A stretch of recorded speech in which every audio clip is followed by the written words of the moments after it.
This is the plaintiff, Kevin August. He says he paid the defendant $1,000 for an apartment he wanted to rent, but the landlord denied his application because she said it was too small for a family of 4. Now the swindling defendant is giving him the royal runaround, so he's suing for just that. This is the defendant, Hossein. He says the plaintiff was indeed approved by the landlord, but then backed out because he found another place. The plaintiff changed his mind, and he's not entitled to his money back, plain and simple. He's accused of ripping off a renter. All parties, please raise your right hands. Welcome back to the People's Court. Next case on the docket. The plaintiff says that he paid the defendant $1,000 of hard-earned money for an apartment, but the guy ended up rejecting him. Now the defendant says that the plaintiff was 100% approved to move in, but changed his mind because he found a better place. It's the case of ripping off a renter. Thank you, Douglas. You're welcome, Your Honor. Mr. Auguste, what happened here? Well, I was looking for a 2-bedroom apartment in August of 2020.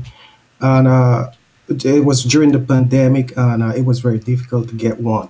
So I did a search within 3 miles of where I was, and I found him.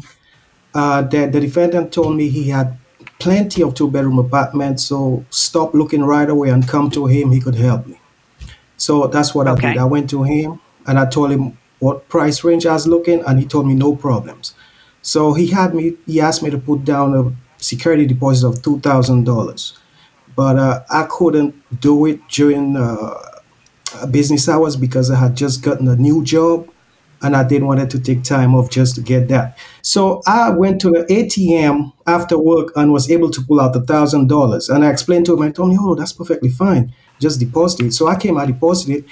He took me to a place about a mile from his office with a very tiny apartment in the middle of the hallway, and there's a bus stop like 8 feet from the master bedroom.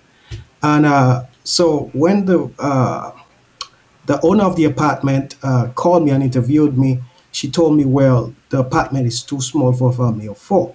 As per New York State law, everybody needs a certain amount of square feet in the apartment, something like that, she said. So I asked him if he had any more apartments, 2-bedroom, and he said, "Oh, no, that's perfectly. I have plenty more, but that's perfect for your family." And then that's when she told me, I wasn't qualified.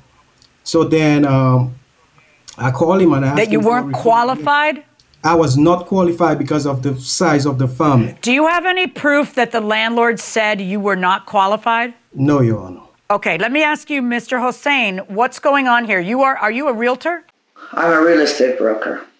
How were you expecting to get paid by Mr. Auguste if things had worked out? Do you get paid by the seller or by the landlord? We get paid by the renter. By the renter? We get paid. Oh, so okay, you get paid by the renter. And what is your fee? 1 month. 1 month's brokerage fee. Okay, so, and he was looking at apartments in what range? 16 to 18. Okay, so let me ask you a question. If he's supposed to pay you, can you show me a contract where the terms and conditions of your services that you're rendering to him are spelled out so that I can see that you're entitled to keep the money?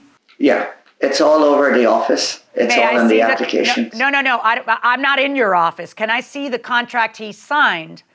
Do you have a contract that he signed about the terms and conditions of how you get paid? No, I do not. Why not? Do you not do contracts?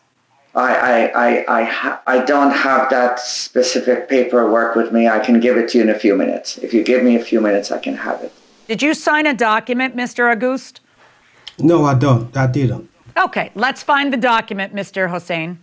Okay, I need a few minutes to get the document. Is there anything else you need? Is there anything else you'd like to provide as evidence for entitlement to keep the guy's money? While you're looking for the document, look for anything else you think will help your case. Okay. I'll be right back in a moment. We're back. Okay. The document says that on approval of the application, the brokerage fee is due and it's non-refundable. Stop. I need the document. Will you take a picture of it and email it to me?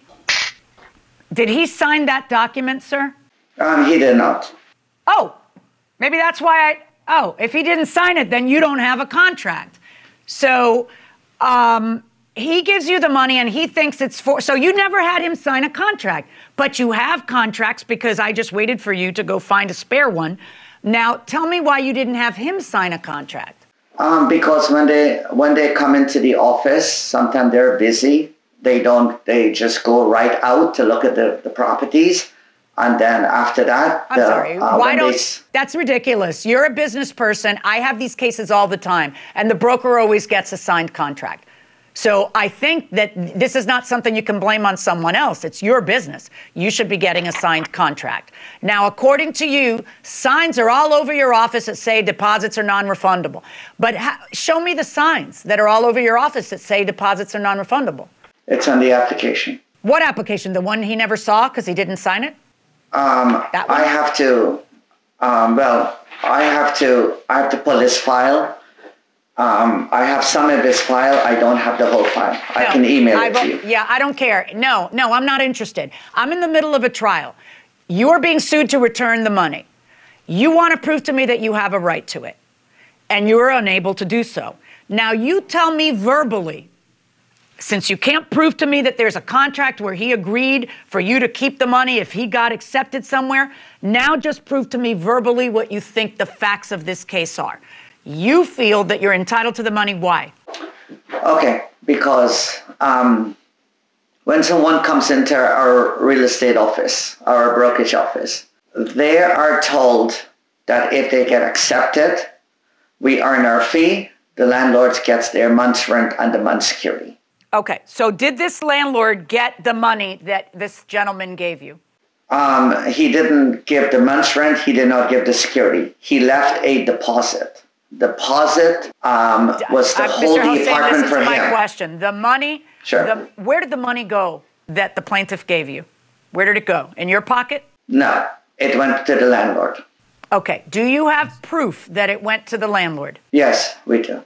But we have to pull the files and we have to pull the bank. Are you kidding me? You're in court right now. What do you think this is about? How could you not have a single document on you? You want me to wait again? Are you able to? I'm not going to sit here over and over and watch you roam your building to find the documents. You're being sued over this. How do you not have it?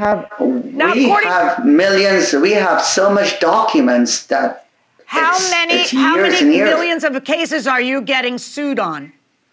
No, I'm not saying. No, we've never been sued. Never. Okay, so I would think that I make you nervous enough that maybe you'd have your files on you when we're doing the trial. Mr. August, did you contact the landlord and ask them whether they had received any money? Yes, I did. And the landlord said that no, the landlord didn't receive any money from Mr. Hussein. Interesting. Okay. And let me ask you this. What is the day you gave him the $1,000? What date? It was August 28th, 2020. And then I see an email from you on August 29th. Yes. That says, this is Kevin. I viewed the 1A apartment on the first floor yesterday. I would like to withdraw my application. We found an apartment in the Bronx today. 1A is too small for four people, as per the building manager. I would like to get my refund. Now, when you get this, Mr. Hossein, what is it you do? Do you return the guy's money? Well, what we do is we let him know it's approved, and he held the apartment on the market for about 2 weeks, and he's not entitled to his money back. Show me, Mr. Hossein, prove to me he was approved. I don't have an approval. I can get it from the landlord. No, I don't have. You needed it now. I don't have a file. I understand. It's okay. It's fine. I don't have a file in front of me. I should. Trial. But then you should. Well, I don't have a file. I know that. Yeah, you know why you don't have it? Because it didn't happen. I gave you 5 minutes to turn around and go and get his signed contract, and then you brought out a spare contract. There was no signed contract, okay? And now you're telling me that you need to develop the evidence that you needed in order to defend yourself, and I'm telling you, no. The time to do that. I have the whole evidence, but I don't have the time to do it because I have to look through a whole bunch of files. He filled out an application completely. He filled it out with the application. Let me tell you. He filled it out with the documents. Let me tell you What you don't tell a person, I don't have time to find documents for you, Judge. It's just a ridiculous thing to say, okay? You had time, you chose to use your time differently, which is perfectly fine. Now, when this man asked for his money back, what you did was write him a check for $500, correct, Mr. Hossein? That's correct. Why did you write him a check for $500 if you want me to believe that the $1,000 went to the landlord? Are you in the business of reaching into your own pocket and giving a guy money to make a problem go away? We were going to give it back to the landlord was going to refund it to him. Okay, so then why were you only going to give him $500? Because you felt that you had earned the other $500? Because the landlord is giving him $500 back, and we earned $500 because he canceled out of the contract. I have the whole contract now, because the whole file was delivered. Yeah, all I need you to do is prove to me that he was accepted. Right, and I can do that, but I don't have a file because I didn't look for the file. I'm very sorry. So am I. Now, he sends you a $500 check, correct, Mr. Auguste? And That's what correct. happens with the $500 check? I deposited the $500 into my checking account, and 3 days later, it bounced. It did not bounce. My financial institution charged me $12. No. Wait. I want to hear what did you just say, Mr. Hossein? It didn't bounce? No,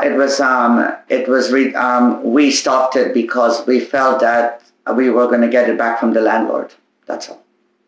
Okay, and according the landlord to you, the landlord decided to refund everything.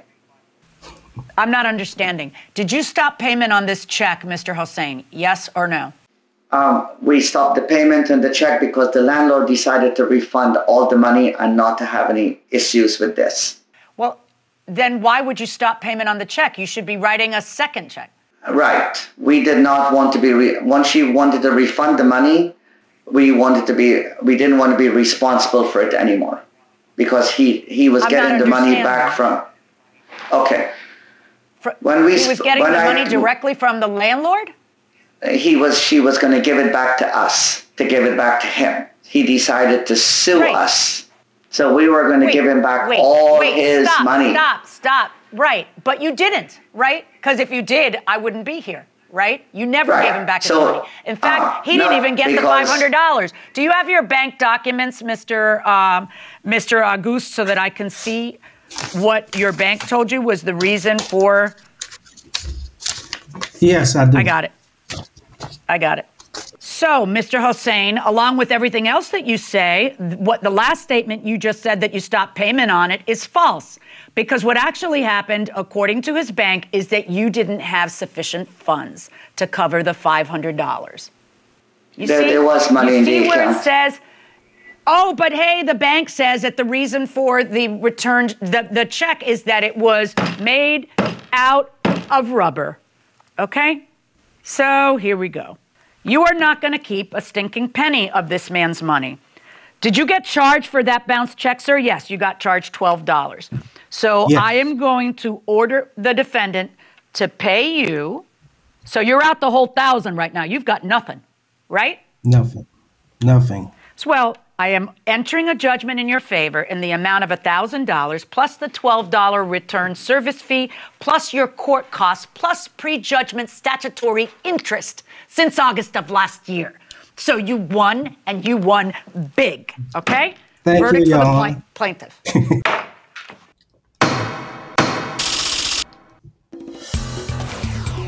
So, as the judge put it, the plaintiff just won big on this case. Mr. Hossein, this was not a good day for you in court. You really weren't prepared at all, were you? Absolutely not. I wasn't prepared because I had millions of files to go through. I didn't go through my files.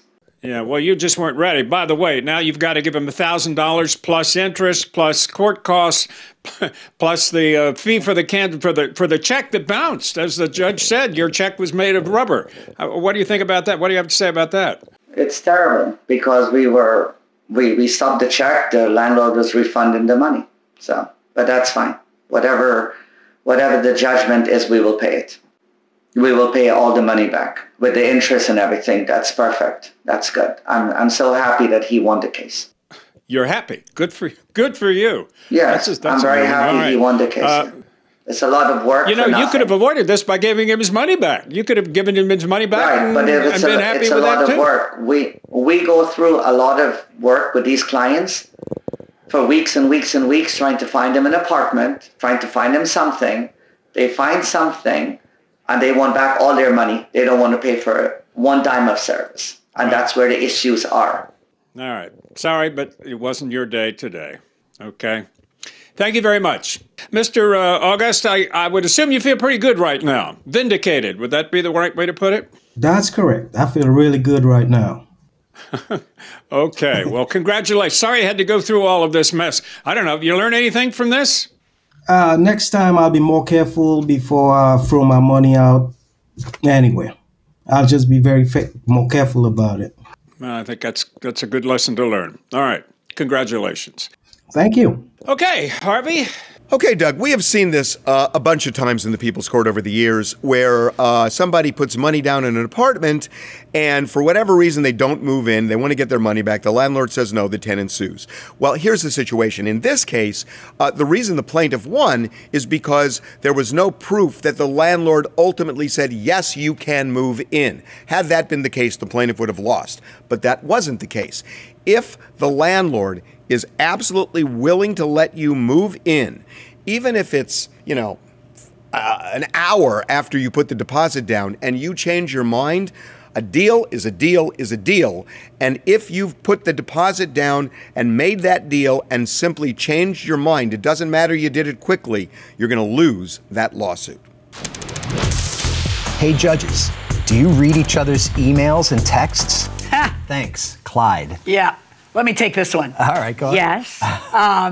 We have had the same password our whole lives. We have, right. As far as I am concerned, there are no secrets. Right. Do you feel the same way? We had the same email for 20 years. Right, and it's good because I don't even feel the need to look at your stuff because I know I can, whatever the hell I want to. Yeah, there's no secrecy. I mean, there really isn't. And the other thing is with the apps that are on your phones, like the Find My iPhone gadget, it's like a LoJack. So not only can you see what the hell I'm up to, you can see where I'm up to. Oh, yeah. Exactly. With Find My iPhone. That helped me raise my children and keep my marriage. Exactly. It wasn't even a suspicious thing. With the kids, I was always checking up on them. But John just texted me he's on his way home. Should I put the chicken on? And then I see, no, he's not. He's still on the golf course. He's still on, I mean, there can be misunderstandings. Like I used to get a ton of text messages from Gail, and one day you looked at that and you're like, who's Gail? And, he happens to be a golf pro who was giving me some advice. Right. I took a couple lessons from.